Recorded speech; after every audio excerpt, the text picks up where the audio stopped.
Good afternoon বন্ধুরা, আমি বরুণ আরেকবার হাজির হয়ে গেলাম একটা নতুন পর্ব, নতুন একটা ছোট্ট ব্লগ নিয়ে। তো ব্যাকগ্রাউন্ড দেখে বুঝতেই পেরে গেছেন যারা আমাকে ফলো করেন বা ডেলি আমার ব্লগ দেখেন। তো আমি এখন বাগানে চলে এসেছি জঙ্গল পরিষ্কার করতে। আজকে 9 দিন চলছে আমার বাগানের জঙ্গল পরিষ্কার করা। তো এখন কালকে আমি দেখিয়েছি আপনাদেরকে কিছু কাজ করেছি, যেগুলো আগের ব্লগে দেখিয়েছি। এই পেছনের এই জঙ্গল টঙ্গল সব পরিষ্কার করেছি। এখন এইখানটায় কিছুটা আছে, আর ওই দিকটায় কিছুটা আছে, আর এই দিকটায় কিছুটা আছে। তো এইগুলো এখন পরিষ্কার করতে হবে। তো দেখি আজকে কতটা কি করা যায়। তো আমার সঙ্গে থাকুন, দেখতে থাকুন, আশা করি ভালো লাগবে। চলুন তাহলে দেখানো যায়। একটা ছেওয়া আছে, এই জায়গাটা পরিষ্কার করে ফেলবো, তাহলে মোটামুটি এই চত্বরটা পুরোটা হয়ে যাবে। আর ওই কলা গাছের ওইখানটা একটু আছে নোংরা জঙ্গল, ওইটা পরিষ্কার করতে হবে। তো এই ছেওয়ার আগে এইগুলো করে নিই, তারপরে ওই দিকটায় ছেওয়া পড়লে ওই দিকটাও করতে হবে, আর সঙ্গে এই দিকটাও ছেওয়া পড়লে এদিকটা অল্প একটু ছেওয়া আছে, আর ওই সাইডটা করতে হবে। যেখানে যেখানে ছেওয়া আছে সেখানে সেখানে এগুলো করতে হবে। তো চলুন সঙ্গে থাকুন, দেখতে থাকি, দেখতে থাকুন, সঙ্গে থাকুন, কতটা কি কাজ করা যায়। তো কালকে এই কলা গাছগুলো সব কেটেছিলাম। এখন হচ্ছে এইগুলোকে সাইড করে এইটা আছে, আর এই জঙ্গলটা পুরোটা পরিষ্কার করতে হবে। এগুলো বেশি কলা গাছ ছিল, মানে যতটা ছিল ছিল, আর বাকিটা আগে এই জঙ্গলটা পরিষ্কার করি, করে তারপরে আরও সব কাজ করতে হবে।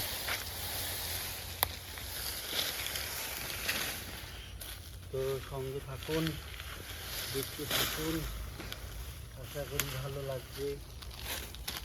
এত জঙ্গল, এত জীবন গাছ আগাছালা হয়েছে, এগুলো পরিষ্কার করছি, করেই ফেলি, বাকি তারপরে দেখা যাক কতটা কি করা যায়। এগুলো সব কালকে, আগে ঘাসগুলো ভালো করে পরিষ্কার করে নিই।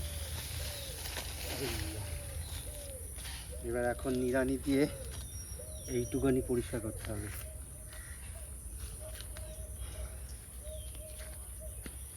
গরমও পড়েছে, প্রচুর গরম। অ্যাকচুয়ালি ঘুমের থেকে উঠে ব্রেকফাস্ট করে নিজের কাজটা গুছিয়ে তারপরে ফেসবুক, ইউটিউব, লিঙ্কডইন সব আপলোড করে আস্তে আস্তে ডেলি একটাই বেজে যায়। সকালের ঘুমটা ভালো হলে কাজ করতে সুবিধা। তো এই হলো ব্যাপার। কিন্তু আর একটা জিনিস হলো, যদি ভোরবেলা উঠে করি সেটাও হয়, কদিন তো ভোরবেলা উঠে করেছি সোশ্যাল মিডিয়া। তাছাড়াও একটু লেট করে আসি, এই যে রোদটা পড়ে যায়, অতটা আর গরম লাগে না, সেই কারণে। তো যাওয়া যাক।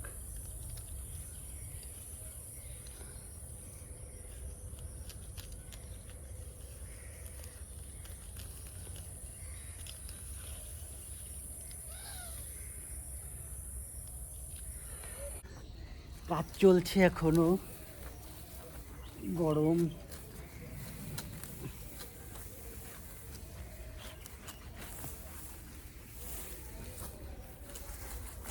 আপনারা আমার ব্লগটাকে লাইক করবেন, কমেন্ট করবেন, শেয়ার করবেন, একটু গ্রো করার জন্য।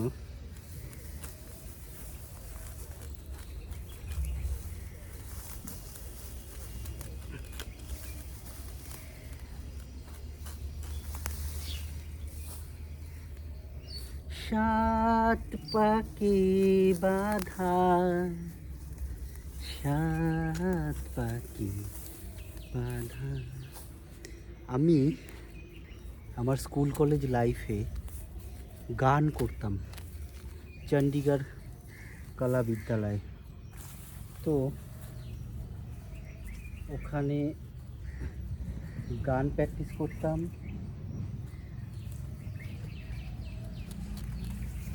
যেটা বলছিলাম, গান প্র্যাকটিস করতাম, আর আমার টিচার ছিল মণিমোহন, উনি হচ্ছেন আমাকে শেখাতো। তো আমার নিজস্ব হারমোনিয়াম ছিল না, আমাদের পাশের বাড়ির দুটো মেয়ে আছে, ওদের হারমোনিয়াম দিয়ে প্র্যাকটিস করতাম। আর মাঝে মধ্যে আমার ছোটোবেলার বান্ধবী তুলির হারমোনিয়াম দিয়ে প্র্যাকটিস করতাম। তো গানটা করা আমার খুব একটা শখ ছিল। এখন আমার কাছে হারমোনিয়ামও নেই আর সময়ও নেই, রেওয়াজ টেওয়াজ করা হয় না। কারণ আমাদের বাড়ির পাশের বাড়ির মেয়ে দুটো বিয়ে হয়ে গেছে, ওদের হারমোনিয়াম কোথায় জানি না। আমার বান্ধবীরও বিয়ে হয়ে গেছে, ওর শ্বশুরবাড়িতে হারমোনিয়াম নিয়ে চলে গেছে। তো আমি যখনই বাড়ি আসি আমার খুব ইচ্ছে করে যে একটু রেওয়াজ করি, একটু গান গাই, সেটা আর হয়ে ওঠে না। রেওয়াজ করা হয় না বলে গলাটা বসে গেছে। যদি রেওয়াজ করি তাহলে গানটা করতে ভালো একটা সুবিধা। যেমন এখন কাজ করতে করতে গান করছিলাম, সাত পাকে বাধা, সাত পাকে বাধা, সাত পাকে বাধা, সাত পাকে বাধা, হো মনে মনে দুজনে। অ্যাকচুয়ালি আমি গান করতাম চণ্ডীগড় কলা ঘরানাতে, সেটা হচ্ছে ক্লাসিক্যাল মিউজিক। লাইক একটা ছোট্ট করে বলি, মধুবন কে আবত শ্যাম সুন্দর ছইলা, দেখো রে কানাইয়া, মুখের মধ্যে ইয়ে ঢুকে গেছে ঘাসের বীজ, কানাইয়া মোহে। খুব মন চাইছিল একটু রেওয়াজ করতে, একটু গান করতে।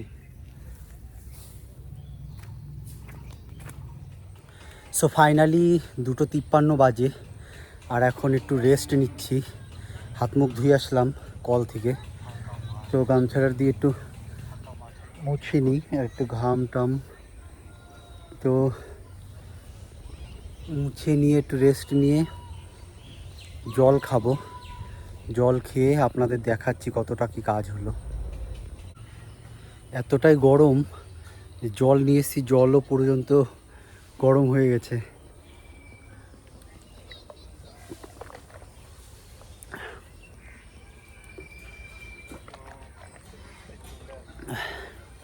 একটু জল খেয়ে নিলাম। তো এই যে এখানে দেখিয়েছি পুরোটা ঘাস ছিল, তো পরিষ্কার করে এখানটায় জড়ো করেছি, এখানটায় জড়ো করেছি, কিছুটা ওখানটায় জড়ো করেছি, আর কিছুটা এই ঢিপিতে জড়ো করেছি, আর কিছুটা এই গাছের গোড়ায়, আম গাছের গোড়ায়। তো পুরোটা যে ভেজা ভেজা দেখছেন, এই পুরোটাই হচ্ছে ঘাস ভর্তি ছিল।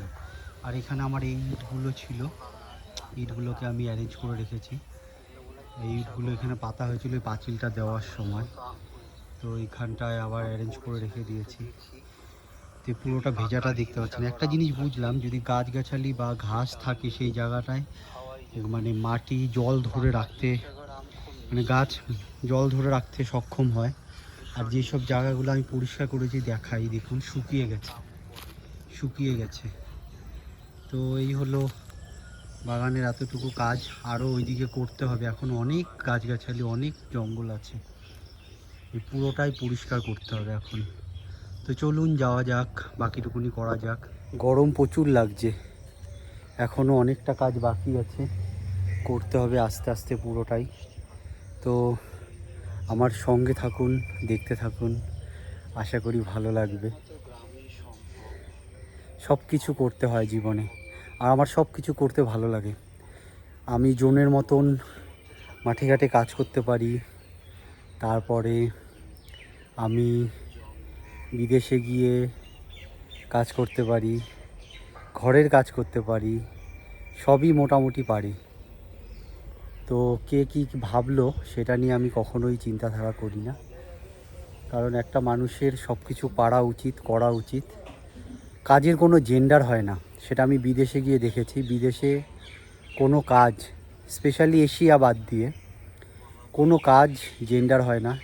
ইউরোপ, আমেরিকা এই সমস্ত জায়গায় সবাই সব কাজ করে, সবাই সব কাজ পারে। তো এই হলো বিষয়। তো চলুন বাকিটুকুনি করা যাক। তো ফাইনালি ওই পাশটা পরিষ্কার করে একটু রেস্ট নিয়ে আবার এই পাশে চলে আসলাম। এই যে পেছনের এই জঙ্গলটা দেখতে পাচ্ছেন, তো এখন এই দিকটায় করবো, কারণ এই দিকটায় কিছু গাছগাছালি লাগানো আছে, বড় বড় জীবন গাছ, এগুলো সব তুলবো। তুলেই লাইন ধরে পরিষ্কারটা করে ফেলতে হবে। তো চলুন সঙ্গে থাকুন, দেখতে থাকুন।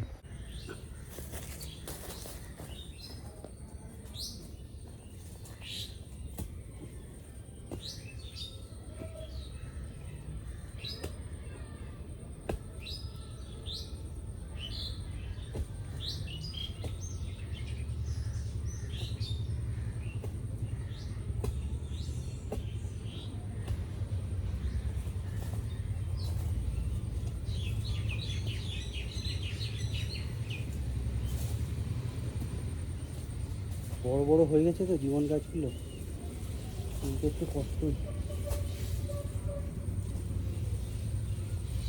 গোড়া থেকে তোলা।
ভেরি ডিফিকাল্ট এই বড় জীবন গাছ তোলা।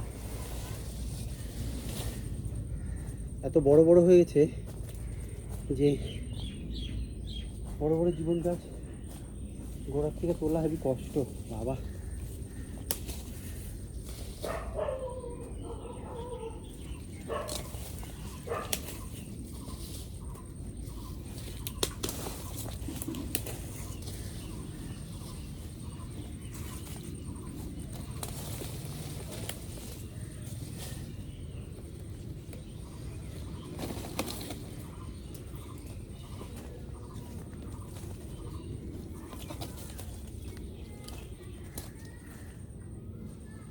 কাটা হয়ে গেছে।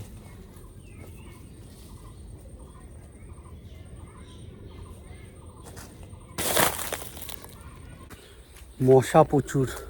ওই দিকটা একটু রোদ, এখন এই যে দেখা যাচ্ছে রোদ, তো এখন ওই দিকটায় করছি না, এই পাশটায় চলে আসলাম। এই যে বড় বড় জীবন গাছগুলো, এই যে দেখুন, এই জীবন গাছগুলো তুললাম। এত বড় বড় মোটা মোটা জীবন গাছ তুলতে গেলে জান বেরিয়ে যাচ্ছে। তো জীবন গাছ দিয়ে কোনো কাজ নেই। তা এখনও তিনটে চারটে, একটা দুটো তিনটে চারটে পাঁচটা ছয় সাতটা আটটা মতন এখনও জীবন গাছ আছে। কটা তুলেই ওই জায়গাটা পরিষ্কার করব। তো সঙ্গে থাকুন। তো 4:14 বাজে, এখন একটু রেস্ট নিলাম, হাঁপিয়ে গেছি, রেস্ট নিলাম। এখন একটু জল খাবো, গরম ভালো লাগছে।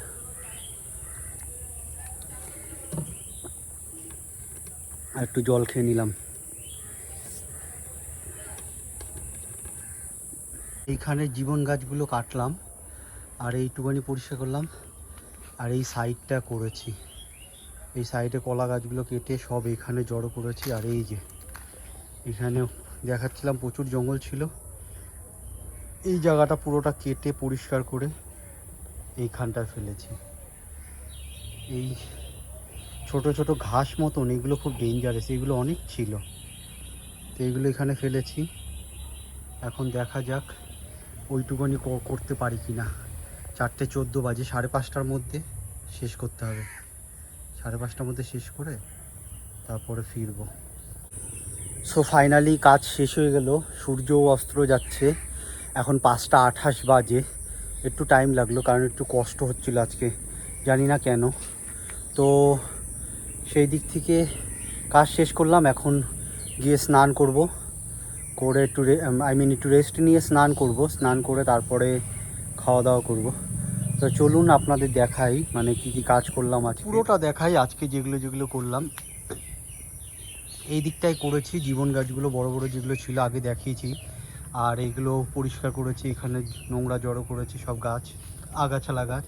আর এই দিকটায় করেছি, ভিডিওতে আগে দেখেছেন প্রচুর জঙ্গল ছিল। এই যে আগাছালা এখানে ফেলেছি।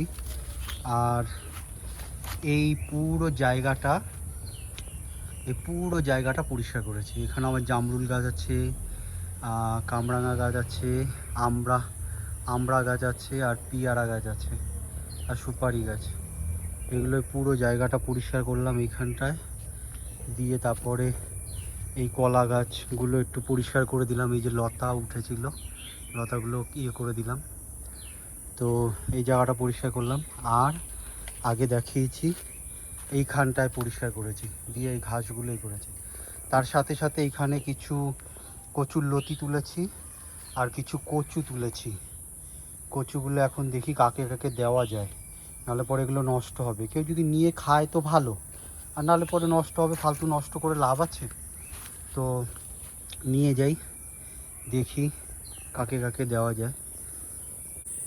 তো ব্লগটি এখানেই শেষ করছি। সবাই ভালো থাকবেন, সুস্থ থাকবেন। দেখা হবে আরেকটি নতুন পর্বে, নতুন ব্লগে। Till then do watch my YouTube channel which is Bangla blogger Barun, and do like comment and subscribe my channel. So দেখা হবে আরেকটি নতুন পর্বে, নতুন ব্লগে। সবাই ভালো থাকবেন। নমস্কার, সালাম আলাইকুম, অ্যান্ড সত শ্রী আকাল বলে বিদায় নিচ্ছি। দেখা হবে আরেকটি নতুন পর্ব, নতুন ব্লগে। সবাই ভালো থাকবেন, সুস্থ থাকবেন। Bye bye. হাতের কি অবস্থা কচু তুলে। বাই।